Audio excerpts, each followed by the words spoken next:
আমি গ্যারেন্টি দিয়ে কইতে পারি এর আগে তো মানে কোনোদিনও এই রেসিপিটা তৈরি করে এর আগে খাওনি। তো এটা শুধু আটা আর আলু দিয়ে তৈরি, তাও কিন্তু তোমার এর আগে তৈরি করে খাওনি রেসিপিটা তাহলে কি সেটা জানতে হলে আমার ভিডিওটা দেখতে হবে। দেখো তাহলে সব কিছু বুঝতে পারবো, একদম সহজ রেসিপি এটুকু কইতে পারি। তাহলে রেসিপিটা প্রথম নো শেষ পর্যন্ত দেখো, যদি ভালো লাগে তাহলে আমার ভিডিওতে একটা লাইক দিয়ে দেবো, নতুন কেউ হলে আমার চ্যানেলটাকে সাবস্ক্রাইব করে নেবো। তাহলে আর বেশি কথা কইবে না, ভিডিওটা শুরু করে দিই।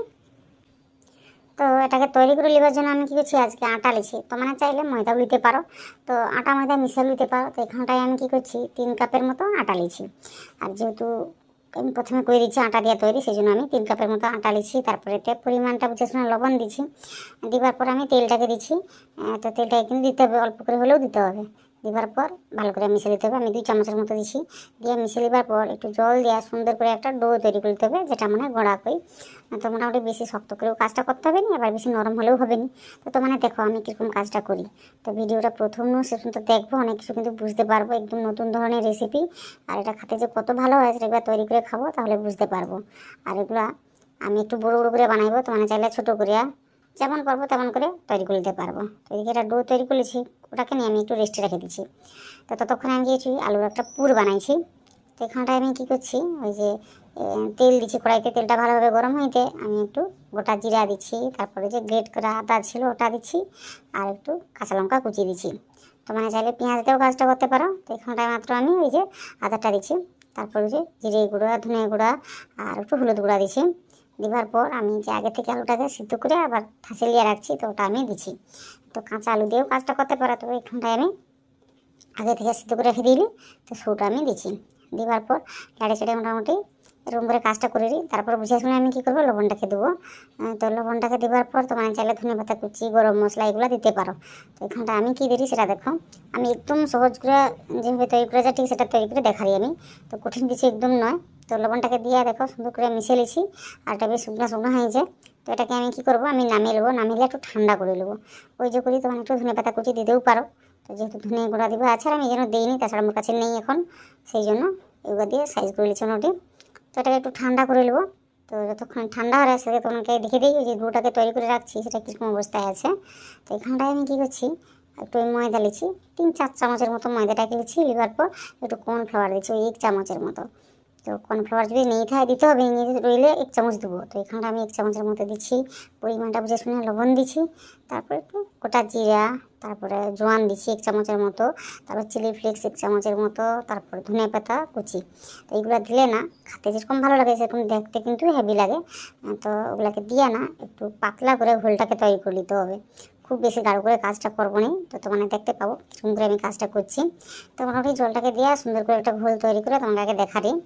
তো এটা দেওয়ার জন্যই কিন্তু বেশ মুচমুচা হয়ে তৈরি হবে জিনিসটা, তোমার দেখতে পাবো বেশ ভালো লাগবে। তো এটাকে তৈরি করে প্রথম রেখে দিতে হবে, তারপরে যে ডোটাকে দেখা দিই। ডোটা এখানটা অনেকটা নরম হয়েছে, বেশি একটা সময় দিইনি, তাও কিন্তু বেশ নরম হয়েছে। তো যেরকম রুটির জন্য মাখাই ঠিক সেরকম করে মাখিয়ে নিতে হবে। মাখিয়ে নেবার পর ওই রুটির জন্য যেরকম লেচিগুলো তৈরি করি ঠিক সেরকম করে আমি তৈরি করেছি। তো মানে চাইলে বড়ো করেও কাজটা করতে পারবো। তো মোট কাছে যে বেলনি কাঠটা আছে ওটার মাপে মোটামুটি কাজটা করে নেবার জন্য আমি এরকম লেচিগুলোকে তৈরি করে নিয়েছি। তৈরি করে নেবার পর আমি কি করছি, একটু শুকনো ওই আটা দিয়া আমি এই যে লেচিগুলোকে বেলে নেবো। তো একটু পাতলা করে কাজটা আমি করে দিই, তাহলে কিন্তু জিনিসটা সুন্দর করে ভাজা হবে ভিতর না। তো আমি সেরকম করে সুন্দর করে বেলে নিচ্ছি, বেলে নেবার পর একটা বড়ো করে বাটি দিয়েছি। তো বাটিটাকে দিয়ে সুন্দর করে কাজ করে নিই। তো মানে চাইলে যে গ্লাসের যে মুখটা হয় ওটা দিয়েও কিন্তু কাটিয়ে দিতে পারো, এতে একটু করতে হবে কিন্তু ভালো হবে। তো মোটামুটি আমি এরকম করে একটু বড়ো করে কাজটাকে করে নিই। তো এরকম কয়েকটা কাটিয়ে নিই প্রথমে, তারপর দেখাটি ঠিক কী করতে হবে আর কতটা সহজ রেসিপিটা সেটা কিন্তু তোমার কমেন্টে জানাইবো। তো তোমার কমেন্টও করো নি, মোর ভিডিওতে লাইকও করো নি, আবার মোর কী করবো সাবস্ক্রাইব করো নি। তো এরকম করলে কী করে হয় বলো, আমি কষ্ট করে ভিডিওগুলোকে তৈরি করে দিই, তো মানে কিছু রকম একটা মানে সাহায্য করো নি মুখে। তো মোটামুটি সাহায্য করবো মুখে আমি, তাহলে মোর ভালো লাগবে। তো দেখো এখানে একটা যে রুটি লিচি লিবার পর আমি আলুর পুরটাকে এরকম করে দিয়ে দিচ্ছি। তো একটু পাতলা করে দিচ্ছি, দেওয়ার পর আমি ওই যে চারদিকে জলটাকে লাগিয়ে দিয়ে আমি আরও একটা যে রুটি কাটিয়ে রাখছি না আগে থেকে, তো ওটা আমি ওর উপরে বসিয়ে দেবো। তো এরকম করে জলটাকে দিয়ে দিয়ে বসিয়ে দিই, তাহলে কিন্তু সুন্দর করে আটকে যাবে, কোনো রকম করে কিন্তু খুলবে না। তো এটাকে দিয়ে একটু টানা টানা সাইজ করে দিই, দেওয়ার পর এরকম করে একটু চাপ দিয়ে মুখটাকে সিল করে দিই। তো এরকম করে কিন্তু সিল করে দেবে, পরে কিন্তু কোনো রকম খুলবে না। তো একটা মোটামুটি তৈরি হয়েছে, তারপর দেখারই কী করতে হবে। তো ওদিকে আমি কী করছি, একটা কড়াইতে তেল বসে দিচ্ছি, তেলটা গরম হয়েছে ভালো করে। গরম হইতে আমি কী করছি, ওই যে ঘোলটাকে যে তৈরি করে রাখছি না, ওইটা সুন্দর করে এর উপরে দিয়ে দিই। বা ডুবিয়া কাজটা করতে পারো, এখানটা করে ছোটো একটা বাটি দিচ্ছি না, কাজটা করতে একটু অসুবিধা হতে একটু চামচ দিয়ে এরকম করে কাজ আমি করে নিচ্ছি। তো এটা করে নেওয়ার পর তেলটা কিন্তু ভালোই গরম আছে, তখন আমি এটাকে দিয়ে দিই। তেলটাকে একটু ভালো করে গরম করে নিতে হবে, তাহলে সময়টা কম লাগবে। আর যদি লো ফ্লেমে ভাজা হয় বা তেলটা সেরকম যদি গরম হয়, তখন কিন্তু তেলটাকে টানিয়ে নেবে। তো এটা মাথায় রাখবো, যখন দেখবে যে উপর দিকটা একটু কী করবো শক্ত শক্ত হচ্ছে, তখন আমি উল্টে দেবো। তো উল্টে পাল্টে একটু ভাজিয়ে নেবো, খুব সহজে কিন্তু এগুলো ভাজা হয়। আর কত সুন্দর করে ফুলের মানে দেখো, একদম সুন্দর করে ফুলে ফুলে উঠবে, আর দেখতে দারুণ লাগবে, খেতেও ভালো লাগবে, দেখতে কিন্তু হেভি হয়েছে। তো মানে এটা করবো কিন্তু রেকমেন্ড করে। তো এরকম করে উল্টে পাল্টে একটু ভাজিয়ে নেবার পর আমি কালারটা একটু কিরকম করে করছি সেটা দেখে নেবো, ঠিক এরকম করে তো মানে ভাজিয়ে নেবো। খেতে কিন্তু হেভি লাগবে, একবার হলেও বানিয়ে খাবো। আর সাথে সাথে মোর চ্যানেলটাকে সাবস্ক্রাইব করে নেবো। তোমাদের কাছে অনুরোধ, অবশ্যই মোর চ্যানেলটাকে সাবস্ক্রাইব করে নেবো।